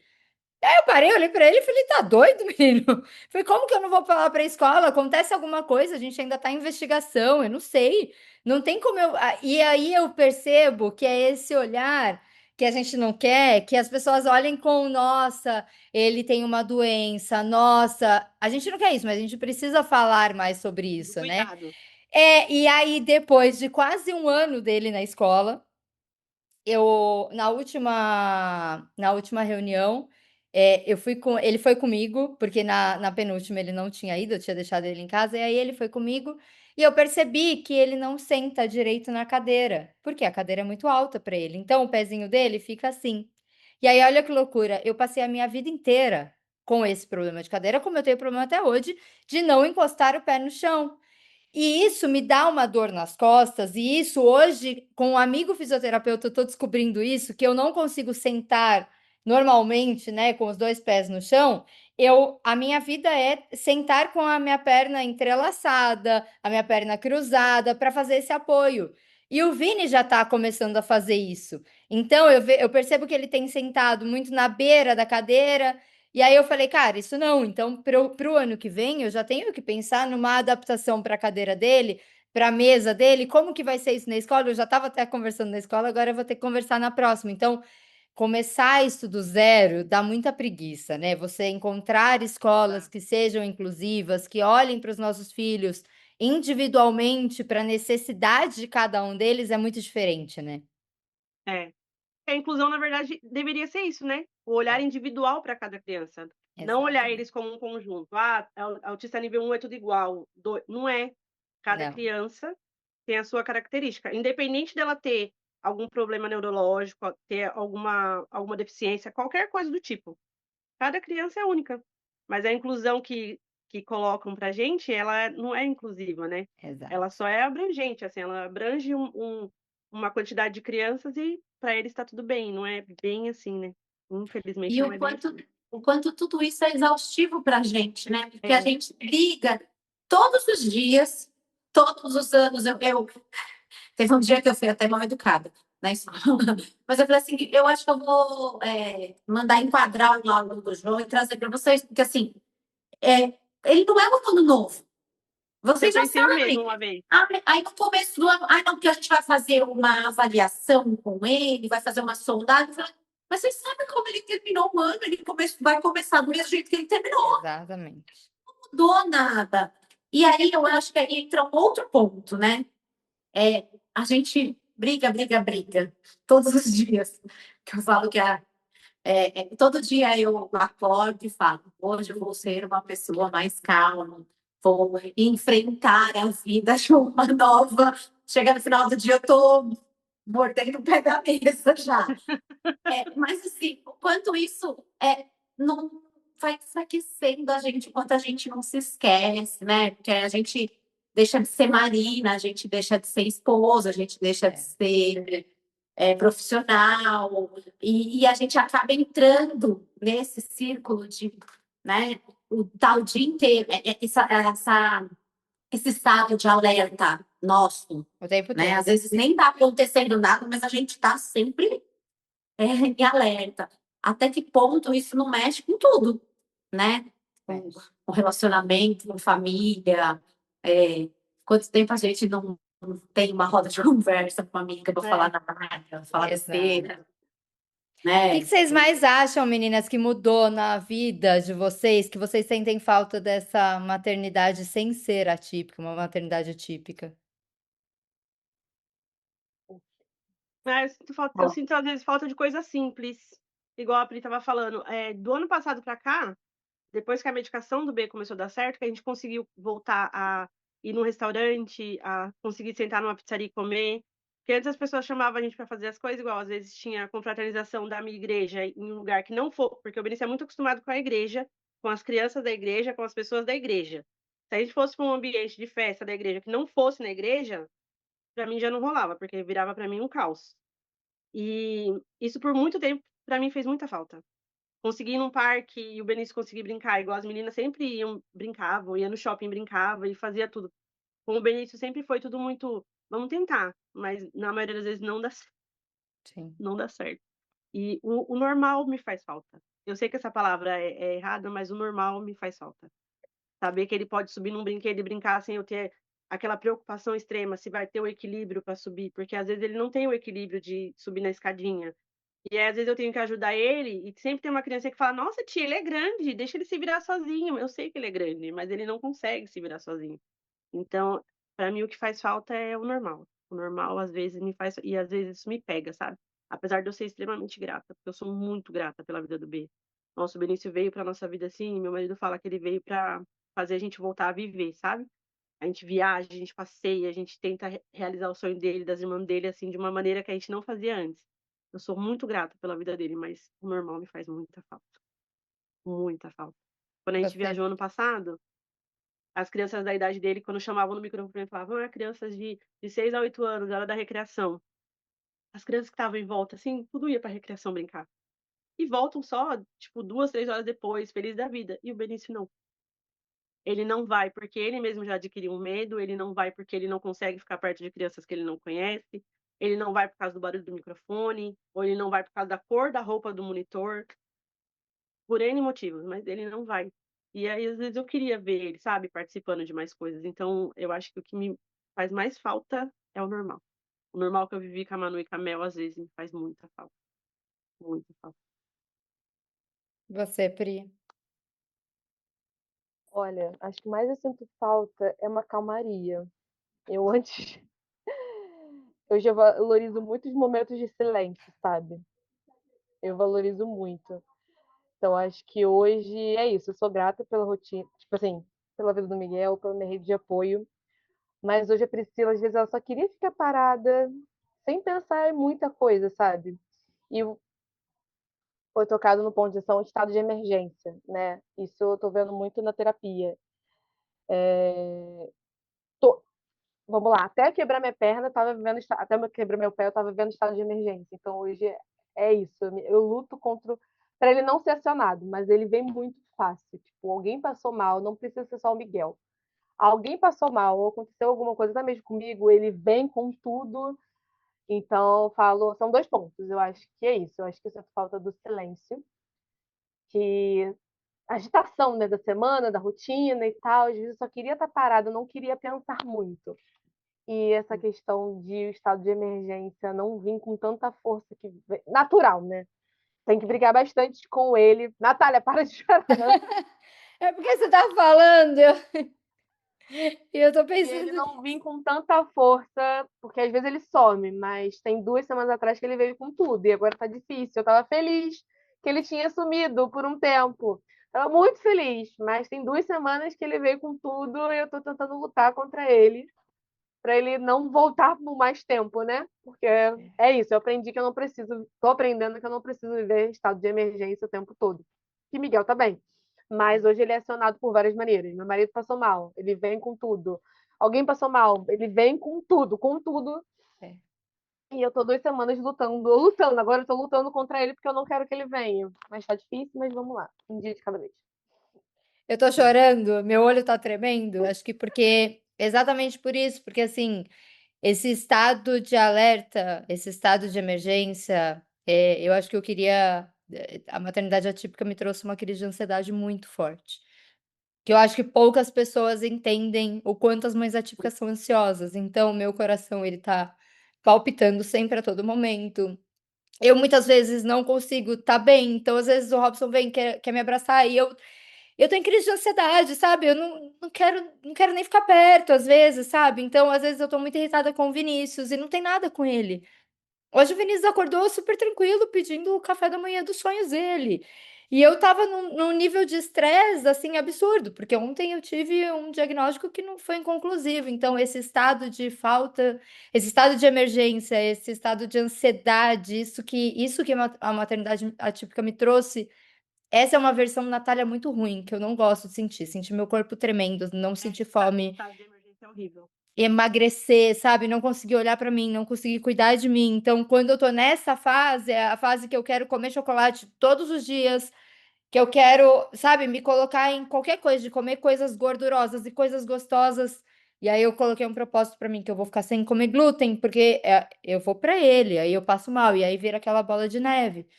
E aí você piora. Então, esse estado da maternidade atípica pra mim é o pior. E E você, Má? é assim, é difícil, né, da gente falar, porque eu, particularmente, muitas vezes, não tô bem. E ainda por cima eu me sinto culpada por não estar bem. Porque foi fazendo meu salário, eu agradeço imensamente pelo filho que eu tenho. Meu filho, aos meus olhos, ele é mais do que perfeito. Ele é real, ele é tudo aquilo que eu queria ter, né? Mas tem momentos em que eu só queria estar dentro aí da normalidade, né? Eu não queria ter nada disso, eu não queria ter terapia para fazer, eu não queria ter crises de ansiedade, nem minha, nem dele. Esse ano foi um ano muito difícil, assim, em N aspectos. Eu nunca tinha tido uma crise de ansiedade. Esse ano eu tive 3 crises de ansiedade. E aí eu me culpei demais, porque eu falei assim, gente, eu não estou conseguindo me controlar. Como que eu vou controlar ele? Como que eu vou ajudar ele? Então, eu preciso também me autorregular. E aí a gente, assim, eu entro naqueles um monte de julgamento. Ai, se você tomar remédio é ruim, se você não tomar remédio é ruim. Não, você tem crise de ansiedade, mas seu filho é perfeito. E aí aquilo parece que vai deixando a gente mais pesada ainda. Né? Você falou de emagrecer. Esse ano eu engordei muito. E as pessoas falam: Nossa, você vai sempre magra, por que você engordou? Nossa, não está se cuidando, magra, porque não sei o quê. Aí eu falo: Poxa, ninguém pergunta, nossa, Marina, eu percebi que você engordou. Aconteceu alguma coisa? Tá tudo bem? Você Né? precisa de alguma Tá, coisa? tá tudo bem? Ah, não, nossa, você é muito magra, nossa, você precisa engordar um pouco. Mas por que que você emagreceu? Eu ouço: "Nossa, tá muito magra, hein, precisa se alimentar, precisa Então, Não, comer". eu É, engordei não demais sei. também. eu preciso fechar a Eu boca. engordei muito. Aí você fala Eu, assim, a as pessoas. ansiedade, a ansiedade me pegou nesse ponto aí também. Eu engordei bastante. E esse estado de emergência te deixa o tempo inteiro ansioso. Meu coração tá sempre aqui, assim, ó. É um grito, às vezes, que dá, que eu acho diferente, eu já vou, assim, como se eu fosse ver algo terrível, assim, sabe? Tudo pra mim ficou muito no limite. Exato. Sim. E essa parte também é muito ruim. Muito ruim. A ansiedade que isso traz é terrível. Ô, gente, eu E prometi. Pode falar. muita coisa, né? Em tudo, em relacionamento, principalmente. Ah, Foi o que você verdade. falou, no dia que você tá nervosa, você não quer, nem que assim, ai, o meu marido às vezes ele vem e quer conversar, e fala, não, eu não quero conversar hoje. Aí, poxa, eu tô sendo tão carinhoso, tô querendo conversar com você, tá, mas eu não quero. Aí, nossa, mas você é grossa, nossa, você é sensível. Aí você fala, não, eu só tô no meu momento do eu não quero nada. Né? Nada, ninguém. É isso. É difícil, né? Eu prometi que essa nossa roda de conversa seria de 1 hora, mas eu já tô revendo que a gente vai precisar de mais tempo para conversar. 1 hora vai ser muito pouco. Eu queria muito agradecer vocês. Não vou passar muito do tempo para a gente também, porque somos todas mães atípicas, e todo mundo trabalha aqui, a gente precisa também É, seguir o nossa bonitinho vida. chegou já da escola, Pois ele tava é, ali na sala agora então. falando com o pai dele. Só tô ouvindo ele falando. É isso. Então, eu queria muito, muito, muito agradecer vocês por toparem participar desse primeiro encontro. Tenho certeza que muitos outros virão. E eu Amém. queria encerrar de uma forma diferente. Voz das Mães, eu peço para todo mundo mandar uma mensagem. Mas esse, eu queria que vocês me falassem uma palavra que representa tudo que vocês viveram até aqui, a história de vocês, é a maternidade atípica e o porquê dessa palavra. Eu acho que a principal palavra para a maternidade atípica é a superação. Todos os dias a gente se supera e aprende coisas novas. Ligado essa palavra é isso, observar as pequenas, dar atenção às pequenas conquistas e pequenas e grandes conquistas. Ambas não tem diferença, né? Tem essa coisa do pequeno e grande, mas acho que é isso. Valorizar as pequenas conquistas, melhor resumindo. Eu sempre falo para as minhas amigas que é a não comparação.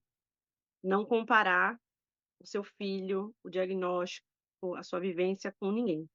Você pode até olhar, entender, mas não comparar seu filho com ninguém jamais, porque cada criança, independente de ser diagnosticada com alguma deficiência ou não, cada criança é única. Então, para mim, é sempre a não comparação.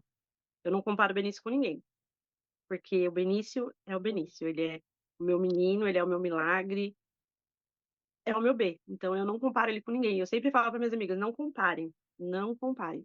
Você pode até olhar, achar que é um bom exemplo, ou que é uma direção, mas nunca comparar. Nem o Perfeito. progresso, nem o regresso, nunca comparar, porque cada criança é única. Para mim, acho que a palavra que liga a maternidade atípica é fé, né? Até hoje eu não encontrei nenhuma mãe atípica que não tivesse fé, não fosse ligada à fé, pelo menos algum mínimo de fé, independente de religião. Acho que o Voz das Sim. Mães nasceu por uma mensagem que eu recebi por Deus. Então, para mim, não tem palavra melhor. E eu tô muito feliz mesmo da gente ter conseguido fazer esse primeiro episódio. Eu também estou Meninas, muito feliz, Nath. muito obrigada mesmo por vocês toparem. Vocês sabem que vocês moram as três no meu coração, que me considero amigas de vocês, considero vocês minhas amigas. Com tanta troca que a gente tem, eu acho que a maternidade atípica Voz das Mães nos traz muito isso, né? Nos traz Sim. vínculos, amizades novas, e que a gente consiga ter mais rodas de conversa e quebrar alguns tabus, e que as mães se sintam representadas por nós também. Eu acho que Ai, que assim seja. mas ele vem para acolher a gente. Você puxou aí um fiozinho, mas que com certeza vão vir muitas mães e Sim. principalmente assim, desde lá do primeiro quando eu participei, me sinto muito orgulhosa agora de fazer parte dessa equipe. Eu acho que é o se sentir acolhida e o estar pronta para acolher outras mães, que Sim, É isso. é o que a gente é o que a gente precisa, assim, é sentir acolhida. Cada uma tem suas dificuldades, cada uma tem seus diagnósticos, são coisas totalmente diferentes, dificuldades diferentes, mas a gente precisa essa conversa. Tenho certeza que hoje vai ser um dia mais leve. Quem vai ouvir, com certeza vai se sentir também representada. Então, assim, é uma terapia amiga, né, que a gente faz e que a gente sente que a gente abre o coração e se sente mais leve. É isso Nossa, aí. resumiu muito bem. Então... sim. resumiu muito bem. O Voz É das Mães realmente isso. ele é realmente uma resposta de Deus, Nath, porque É. tantas mães eu vejo nos episódios falar a falta de empatia, se sentir sozinha. E quando a gente vai assistindo, vai conhecendo, vai ouvindo histórias, vai seguindo no Instagram, você vai conhecendo as pessoas, você vê que você jamais esteve sozinha, você vai se encontrando, você vai se acolhendo e você vai se respeitando também. Eu sou muito grata por ter feito parte desse dia.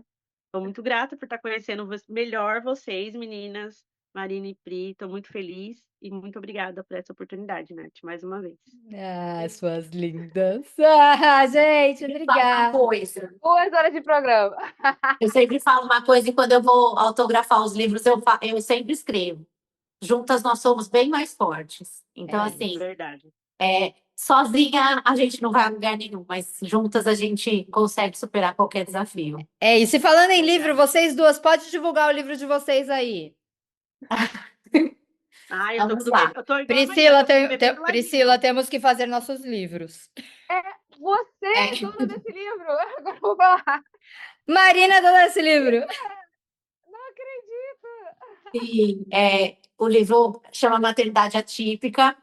Ele fez parte de um projeto da Literary Book, em que aqui acho que são 30 e poucas mães, que a gente conta a nossa maternidade, cada uma é responsável por um capítulo, e aqui tem diversas histórias de luta e superação.